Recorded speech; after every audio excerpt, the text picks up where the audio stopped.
Hello guys, ang ating niluluto ngayon ay fish curry. Yan.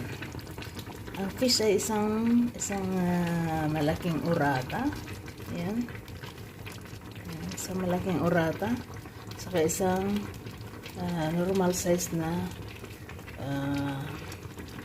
truta salmonata. Yan. Guys, ang curry, napakasarap niyan pag yung ang inyong curry spicy, ay galing sa India. Napakasarap guys ang kanilang mga spices doon. Yan. Kasarap. Yan ang ating niluto. Ginisa ko yan guys sa luya, sibuyas at saka bawang.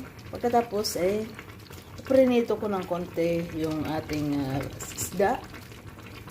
At pagkatapos, para matanggal yung ibang lansa niya. So, tapos pinakuluan natin yung mga spices na galing sa India.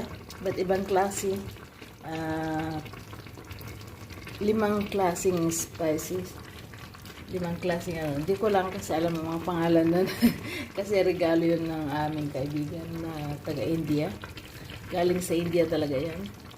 Ang bango.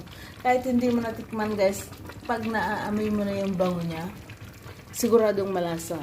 At of course, nagawa ko ng fresh juice, ng orange juice. Yan. Para mamaya ay masarap ito inumin pagkatapos nating kumain. At ang mga balat niyan, guys, ang aking pinagpigaan, iniluluto ko siya, guys. Alam niyo kung bakit? Para yung yung kanyang vapore ay kumalat dito sa kusina at magtatanggal po yan ng amoy ng curry, amoy ng Kaya ngayon, hindi mo siya gano'ng maamoy kasi kinokontra niya yung So, yan pinapakuluan ko guys. Habang ako nagluluto ng curry. Yan. Napakasarap ng aking niluluto guys. So, malapit na ito. Tapos nilagyan ko siya ng dahon ng, alam niyo kung anong dahon yan guys. Dahon ng kalamansi, 2 dahon ng kalamansi. 2 dahon ng orange, 2 dahon ng lemon. Yan.